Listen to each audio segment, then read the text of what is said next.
Hello everyone, আসসালামু আলাইকুম। আমি আজকে একটু বেশি করে আলু দিয়ে গরুর মাংস রান্না করছি রুটি দিয়ে খাওয়ার জন্য। কিন্তু আমার বাসায় ছোট একটা পুচকি মেয়ে আছে আমার। তো সে মেয়ে বলতেছে, আম্মু আমি সমুচা খাবো। তাই সমুচা বানানোর জন্য আমি 3-4 পিস মাংস উঠিয়ে নেব। উঠিয়ে নিয়ে এরকম করে হাত দিয়ে মাংস জোড়া করে নেব। মাংস জোড়া করে নেওয়া হয়ে গেছে। এখন আমি দিয়ে দিব পেঁয়াজ কুচি আর কাঁচামরিচ, আর দিয়ে দিব সামান্য একটু লবণ, আর সামান্য একটু গরম মশলার গুঁড়া। গরম মশলার গুঁড়া কিন্তু অবশ্যই দিবেন, তাহলে সুন্দর একটা ফ্লেভার পাবেন সমোসাতে। মাংস আমার পেঁয়াজ মরিচ দিয়ে মেখে নেওয়া হয়ে গেছে। এখন আমি একটা হাঁড়ির মধ্যে 1.5 কাপ পানি দেব, আর দিয়ে দেবো সামান্য একটু লবণ। পানি ভালো করে ফুটিয়ে নেওয়া হয়ে গেছে। এখন আমি দিয়ে দিব 1 কাপ চাউলের গুঁড়া আর হাফ কাপ ময়দা দিয়ে দিব। আপনারা চাইলে কিন্তু পুরাটাই চাউলের গুঁড়া দিয়ে করতে পারেন, কোনো সমস্যা নাই। কিন্তু ময়দা দিয়েও এরকম করে বানিয়ে খেয়ে দেখবেন, দেখবেন কতটা সুন্দর মুচমুচে হয়। আবার কিছু সময় রাখলে নরমও থাকবে। আর পানি কিন্তু 7-8 মিনিটের মতো ভালো করে ফুটিয়ে নিতে হবে। তারপরে কিন্তু চাউলের গুঁড়া দিবেন, তাহলে দেখবেন চাউলের গুঁড়া ভালোভাবে সেদ্ধ হয়ে গেছে। এই চাউলের আটাটা ভালো করে কিন্তু হাত দিয়ে ডলে তারপরে রুটি বানাতে হবে, তাহলে দেখবেন যে রুটিটা পাতলা হবে অনেক। আর আমি কিন্তু রুটিটা গোল করব না, পরোটার মতো চারকোনা টাইপের করে বানিয়ে নেব। ছুরি দিয়ে আমি রুটির মধ্যে কেটে নেব।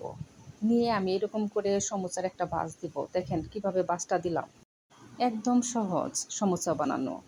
সমোসার যে ভাঁজটা দিলাম, ওই ভাঁজের নিচে একটু চাপদা দিবেন হাত দিয়ে, তাহলে আটকে যাবে। এখন আমি মাংসের পুরটা দিয়ে দিব।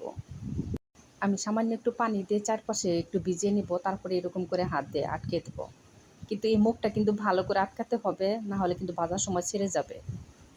আমার সমোসা বানানো হয়ে গেছে। দেখেন বানানো কত সহজ। আমি আরেকটা বানিয়ে দেখিয়ে দিচ্ছি। সমুচার মুখটা আটকানোর জন্য আপনারা এখানে পানির পরিবর্তে একটু ময়দা পানির সাথে মিশিয়ে নিয়ে তারপরে মুখের মধ্যে লাগিয়ে তারপরে আটকাতে পারেন, তাহলে ওটাও সুন্দরভাবে আটকে যাবে। কিন্তু আমি পানি দিয়ে আটকাইছি, দেখেন কত সুন্দরভাবে আটকে যাচ্ছে। আমার বাসার সবাই মিষ্টি পিঠার থেকে চাল পিঠা সবাই খুব পছন্দ করে, তা আমার এইসব মাঝে মাঝে বানাতে হয়। আমি বানালাম, তাই আপনাদের সাথেও এখন শেয়ার করে ফেললাম। ভালো লাগলে অবশ্যই লাইক কমেন্ট শেয়ার করবেন, আর আমার চ্যানেলটি সাবস্ক্রাইব করে চ্যানেলের পাশেই থাকবেন। এই সমুচা বানানোর জন্য এখানে মুরগির মাংস দিতে পারেন, আলু ভাজি দিতে পারেন, সবজিও দিতে পারেন। আমার সবকটা সমুচা বানানো হয়ে গেছে। প্যানের মধ্যে আমি আগে তেল গরম বসিয়েছি। এখন তেলের মধ্যে সমুচা সবকটা এক এক করে দিয়ে দিব।